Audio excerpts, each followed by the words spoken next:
नमस्कार मित्रांनो, मी कपिल खामकर आणि स्वागत आहे आपल्या चला शिकूया शेअर बाजार या चॅनलवर. आज आपण बोलणार आहोत एका अशा विषयावर जो प्रत्येक ट्रेडरला माहीत असायलाच पाहिजे, तो म्हणजे ब्रेकआउट.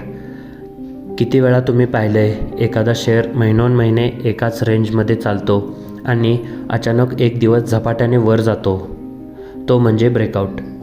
पण तो ओळखायचा कसा, तो खरा आहे की खोटा आणि त्यावर प्रॉफिट कसं घ्यायचं, हे सगळं आपण आजच्या या सविस्तर सत्रात समजून घेणार आहोत. चला तर मग सुरुवात करूया. ब्रेकआउट म्हणजे एखाद्या शेअरचा भाव एका ठराविक रेंज किंवा पॅटर्नच्या बाहेर जाणं.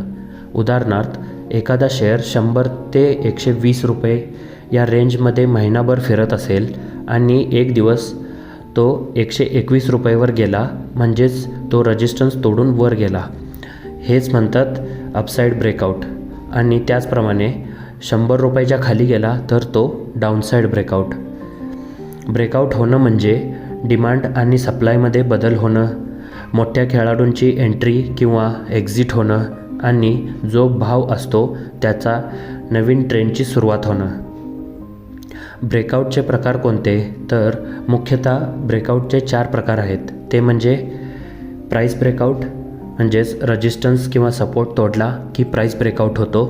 उदाहरणार्थ, स्टॉकने 200 रुपयाचा रेजिस्टन्स तोडला आणि व्हॉल्यूम जास्त आहे.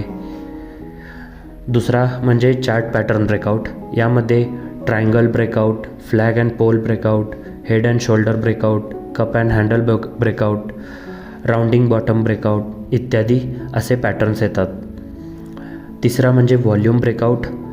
जेव्हा व्हॉल्यूम म्हणजेच खरेदी किंवा विक्री अचानक वाढते आणि किंमतसुद्धा त्याच दिशेने हलते, तोही एक संकेत असतो. आणि चौथा म्हणजे मूव्हिंग ॲव्हरेज ब्रेकआउट. म्हणजेच जेव्हा स्टॉक 50 दिवसांचा EMA किंवा 100 दिवसांचा EMA किंवा 200 दिवसांचा EMA तोडतो, तेव्हा तो ब्रेकआउटचा संकेत मानला जातो. काही कन्फर्मेशन्स किंवा संकेत आहेत जे ब्रेकआउट स्ट्रॉंग आहे की नाही हे सांगतात. ते म्हणजे व्हॉल्यूम वाढलेला असावा, म्हणजेच व्हॉल्यूमशिवाय ब्रेकआउट हा फसवा संकेत आहे. दुसरा म्हणजे क्लोजिंग प्राईजवर लक्ष ठेवा. केवळ इंट्राडे ब्रेकआउट नव्हे तर क्लोजिंग म्हणजेच दिवसाचा अखेर हा रेजिस्टन्सच्या वर होणे आवश्यक आहे. आणि तिसरा म्हणजे रिटेस्ट पहा. म्हणजेच ब्रेकआउटनंतर जर शेअर परत येऊन त्या रेजिस्टन्सवर सपोर्ट घेतो, तो म्हणजे खरा ब्रेकआउट. चौथा म्हणजे मोमेंटम इंडिकेटर्सचा वापर. म्हणजेच RSI हा 60च्या वर असला पाहिजे, MACD हा पॉझिटिव्ह क्रॉसओव्हर झालेला पाहिजे. हे सगळं कन्फर्म करतं की पॉझिटिव्ह ब्रेकआउट आहे. आणि पाचवा म्हणजे मार्केट सेंटिमेंट्स आणि न्यूज फ्लोज.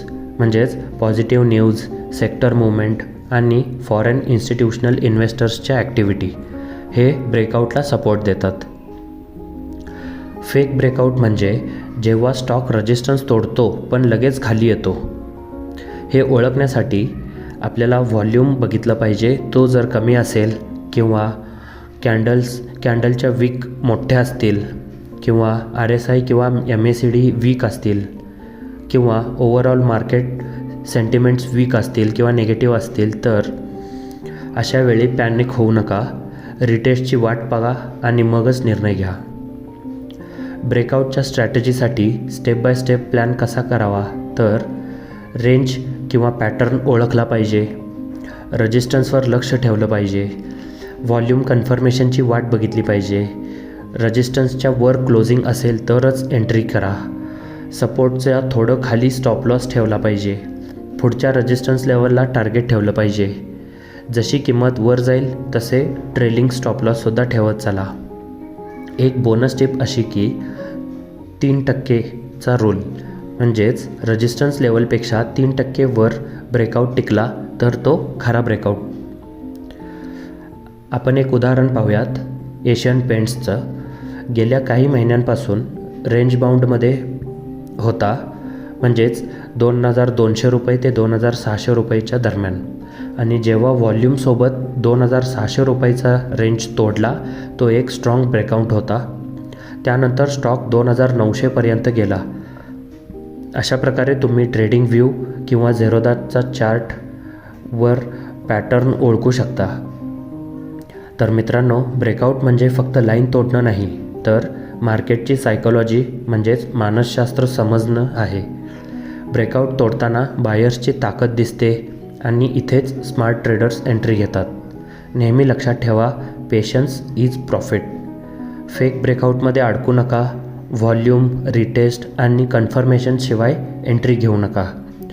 जर हा व्हिडिओ उपयोगी वाटला असेल तर लाईक करा, शेअर करा आणि सबस्क्राईब करा. चला शिकूया शेअर बाजार या चॅनलला. तुम्हाला काही प्रश्न असतील तर नक्की कमेंट करा.